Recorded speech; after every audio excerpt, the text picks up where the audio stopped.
Hello, Mark. My name is Tina. My number is 15. I'm a sophomore at NCUE.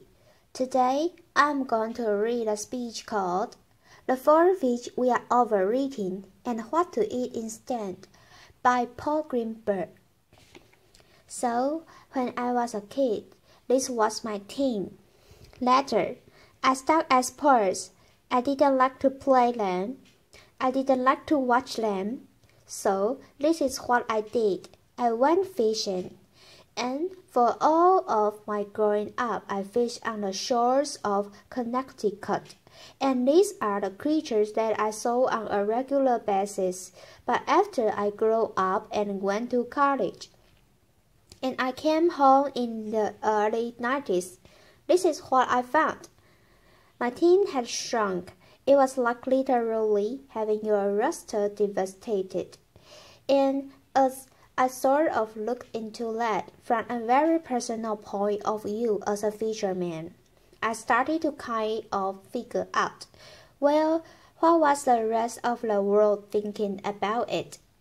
First place I started to look was fish markets, and when I went to fish markets, in spite of where I was, whether I was in North Carolina or Paris or London or wherever, I kept seeing this weirdly repeating troop of four creatures again and again.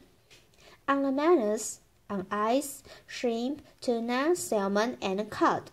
And I thought this was pretty strange. And as I looked at it, I was wondering, did anyone else notice this sort of shrinking of the market?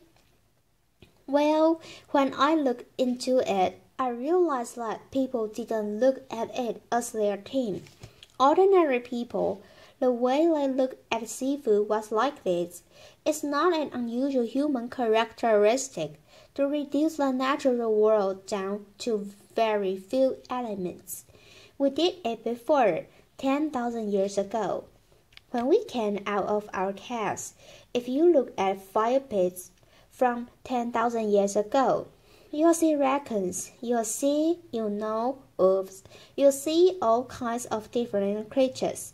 But if you telescope to the age of, 2,000 years ago, you will see these four mammals, pigs, cows, sheep, and goats.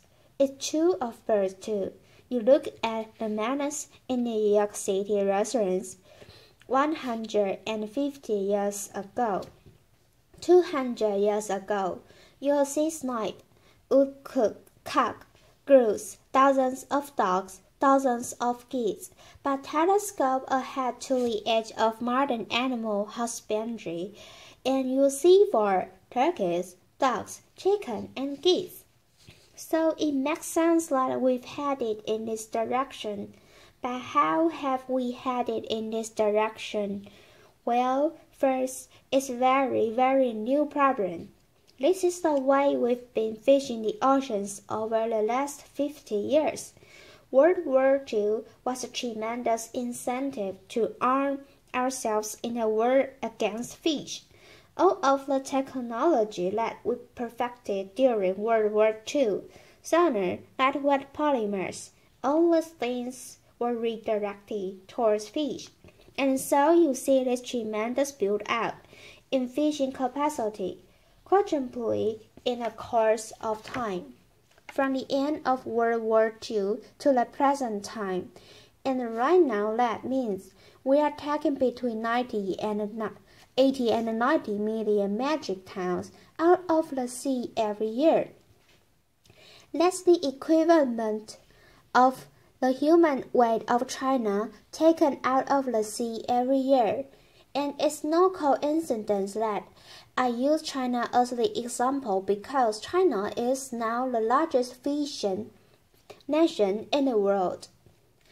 Well, that's only half the story. The other half of the story is this incredible boom in fish farming and agriculture, which is now only in the last year or two starting to exceed the amount of wild fish that we produce. So that if you add wild fish and farm fish together, you get the equivalent of 2 Chinas created from the ocean each and every year. And again, it's not a coincidence that I use China as the example because China, in addition to being the biggest catcher of fish, is also the biggest farmer of fish. So let's look now at the 4 choices we are making right now. The first one, by far the most consumed seafood in America and in much of the West, is shrimp. Shrimp in the wild, as a wild product, is a terrible product. 5, 10, 15 pounds of wild fish are regularly killed to bring 1 pound of shrimp on the market. They are also incredibly fuel inefficient to bring to the market. In a recent study that was produced out of Dalhousie University, it was found that jigging for shrimp is one of the most carbon-intensive ways of fishing that you can find. So you can farm them, and people do farm them, and they farm them a lot in this very area. Problem is, the place where you farm shrimp is in these wild habitats, in mangrove forests. Now, look at those lovely roots coming down. Those are the things that hold soil together, protect coasts, create habitats for all sorts of young fish, young shrimp, all sorts of fish. They are important to this environment. Well, this is what happens to a lot of coastal mangrove forests. We've lost millions of acres of coastal mangroves over the last 30 or 40 years. The rate of destruction has slowed, but we are still in a major mangrove deficit. The other thing that's going on here is a phenomenon that the filmmaker Mark Benjamin called grinding Nemo. This phenomenon is very, very relevant to anything that you've ever seen on a tropical reef. Because what's going on right now, we have shrimp jackets jigging from Fort Shrimp, catching a huge amount of bycatch, and the bycatch in turn gets ground up and turned into shrimp food, and sometimes many of these vessels, manned by slaves, are catching the so-called trash fish that we would love to see on a reef, grinding them up and turning them into shrimp feed. An ecosystem literally eating itself and spitting out shrimp. The next most consumed seafood in America and also throughout the West is tuna. So tuna is the ultimate global fish. These huge management areas have to be observed in order for tuna to be well managed. Our own management area, called a Regional Fisheries Management Organization, is called ICCAT, the International Commission for the Conservation of Atlantic Tunas. The great naturalist Carl Sagan once called it the international conspiracy to catch all the tunas. Of course, we've seen incredible improvement in egg catch in the last few years. There's total room for improvement, but it remains to be said that tuna is a global fish, and to manage it, we have to manage the globe. Well, we could also try to grow tuna, but tuna is a spectacularly bad animal for aquaculture.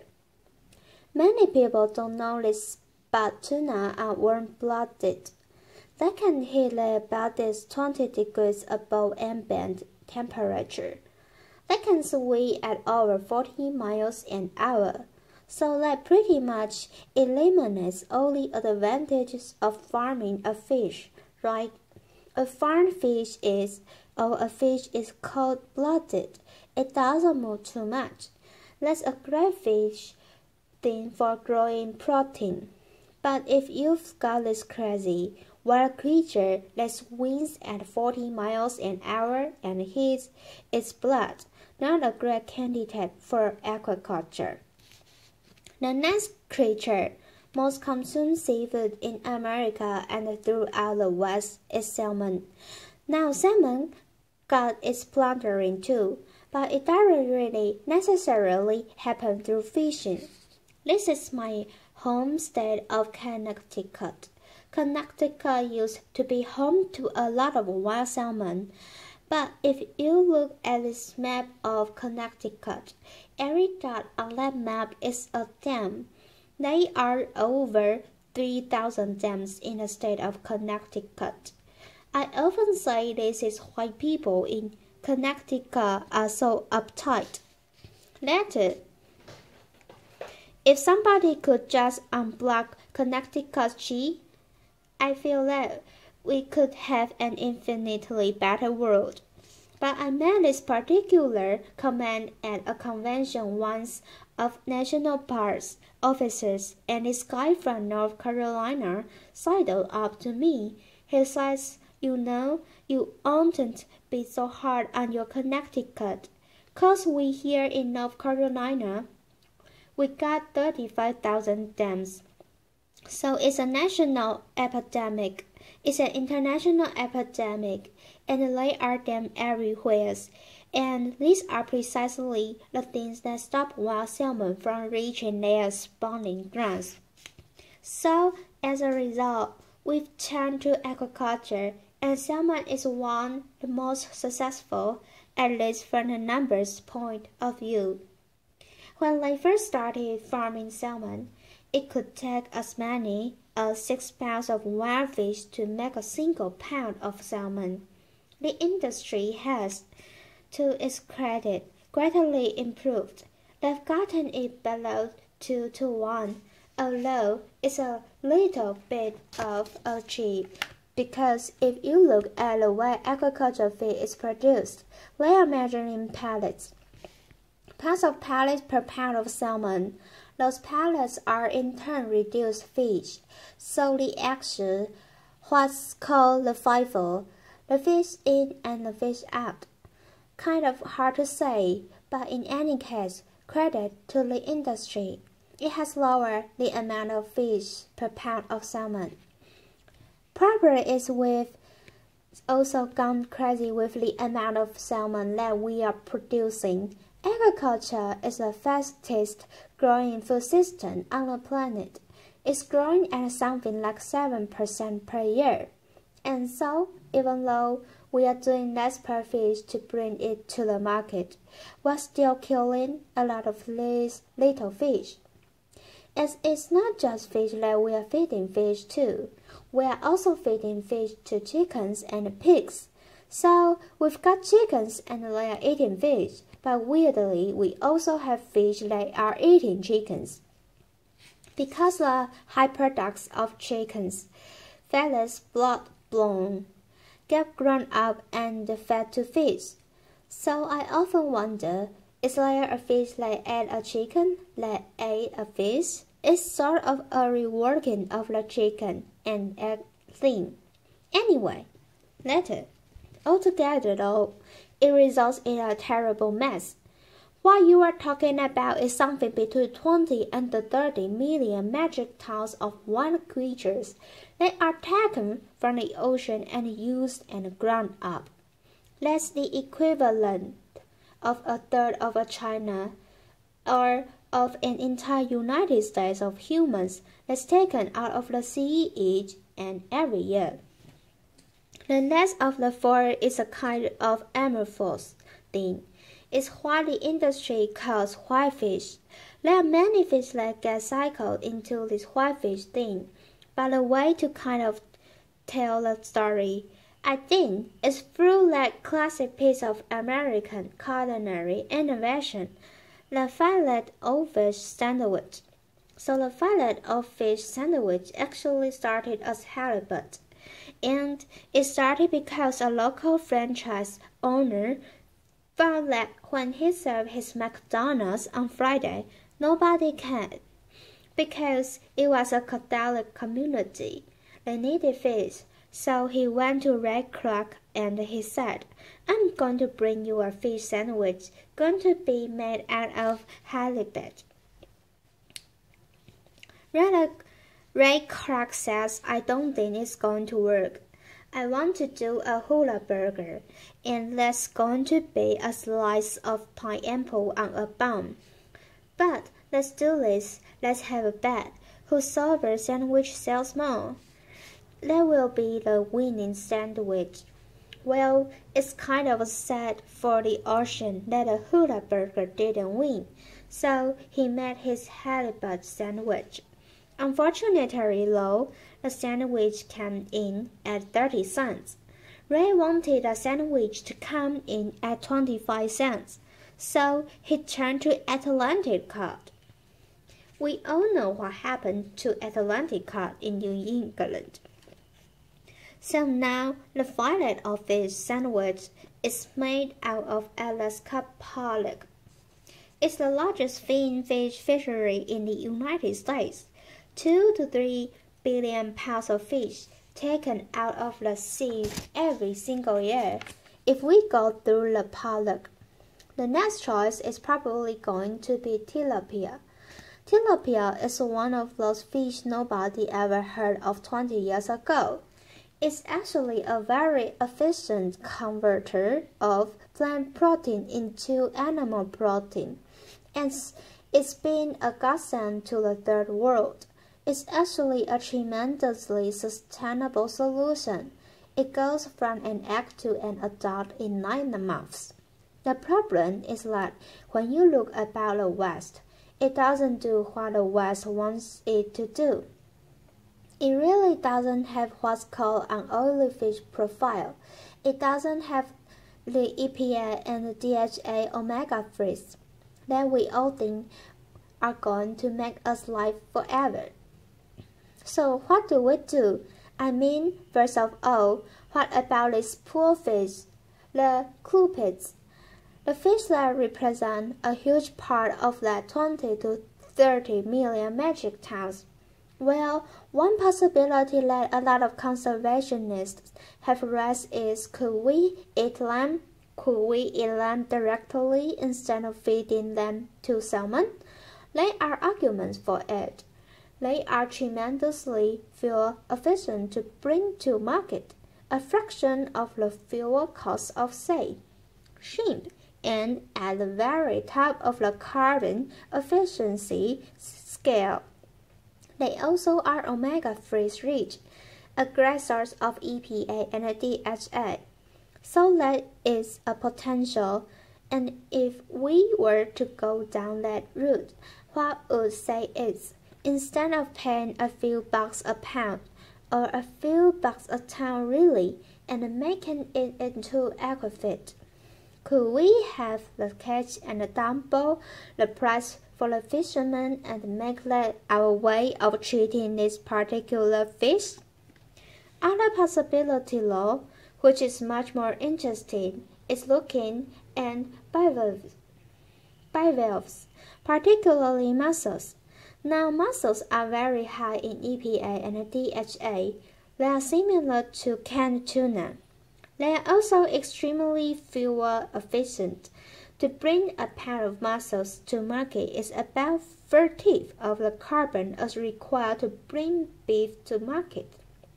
They require no forage fish. They actually get their omega-3s by filtering the water of macroalgae. In fact, that's where omega-3s come from. They don't come from fish. Macroalgae make the omega-3s. They are only bioconcentrated in fish. Mussels and other bivalves do tremendous amounts of water filtration. A single mussel can filter thousands of gallons every single day, and this is incredibly important when we look at the world. Right now, eutrophication, overuse of phosphates in our waterways, are causing tremendous algal blooms. Over 400 new dead zones have been created in the last 20 years, tremendous sources of marine life death. We also could look at now not a fish at all.